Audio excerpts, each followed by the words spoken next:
Hello and welcome to my channel. I'm Vibha, a mathematics teacher in India and a huge edtech enthusiast.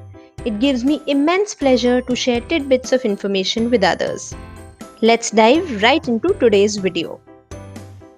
Today, we're going to talk about some tips and tricks which can help in making our Google Form quiz a little more productive.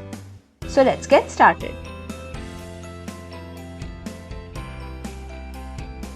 Whenever you want to change the order of the questions in your Google form, you can drag and change their order. If I want to ask this question before this one, I take my cursor here on these 6 dots, I click and drag the question upwards.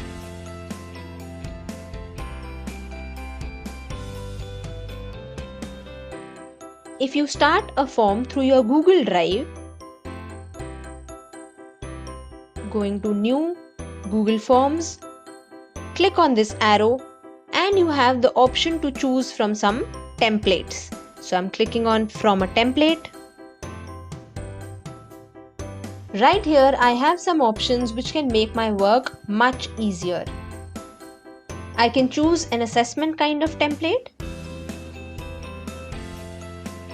And I have a quiz made right here. I just need to change the questions and the options. All the settings are already done.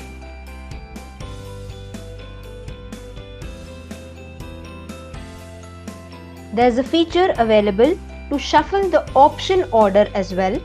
Let me come to such a question. Selecting the question. Coming to these 3 dots just beside the required button. Clicking on it. Shuffle option order. Now, the order in which the students will see the options will differ for each and every student.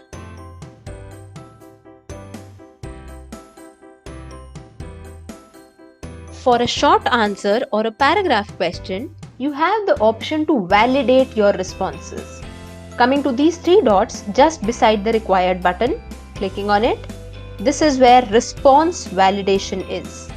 If I click on it, I get the option to validate my responses, that is, I can set a limit to the type of response I want from my students. First is number. I can choose exactly the kind of numbers I want my students to respond with. I can also choose the text. I can choose the kind of text I want from my students, or length of their answer, the maximum or minimum character count. I can write that.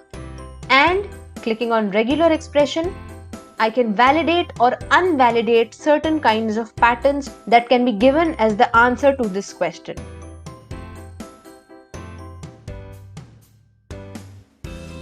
We also have the option to create sections and organize our Google form. We can group the similar questions together. Coming to a question, coming to this right hand side panel, and the last option, add section. Clicking on it, and here it is. My first question has come under a section. So if I want my second question, which is the introduction of the child, to also be in this section, I can do that. I can create as many sections as I want and I can rename them.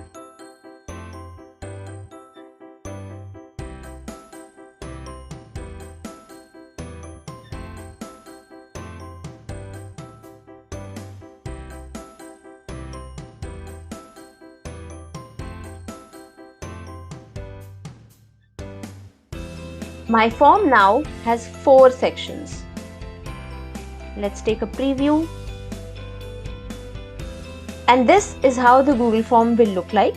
The respondents will have to attempt all the questions in one section and only then move on to the next section.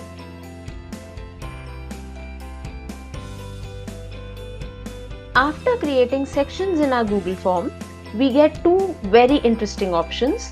First is this. Where do I want my respondents to go after they are done with section 1?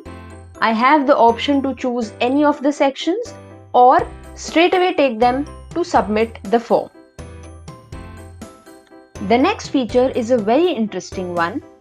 So choosing the question here, where I'm asking the respondents what do they like more.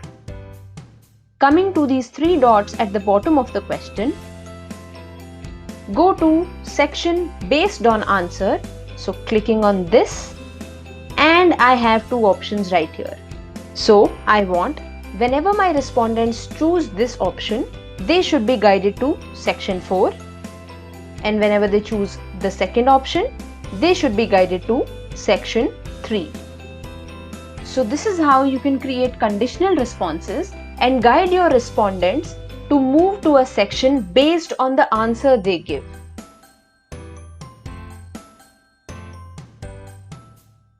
Another really good feature that Google Form offers is the ability to import questions from an older form to the present form.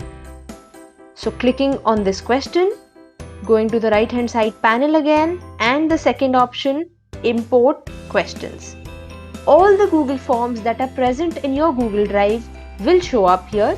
You can choose one of them, select, and all the questions of that Google Form are visible to me right here.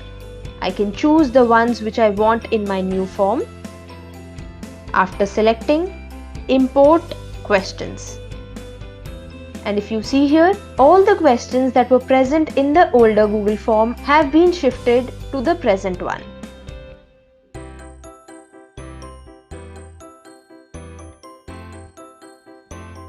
Go to the Chrome app in your mobile phone and open a new Google Form. Click on these three dots and go to Desktop Site. Now your mobile screen has started looking exactly like the desktop screen. Go ahead, make the form. With this, I come to the end of my series, How to Make a Quiz with Google Forms. Do like and share these videos and subscribe to my channel for more such videos. See you!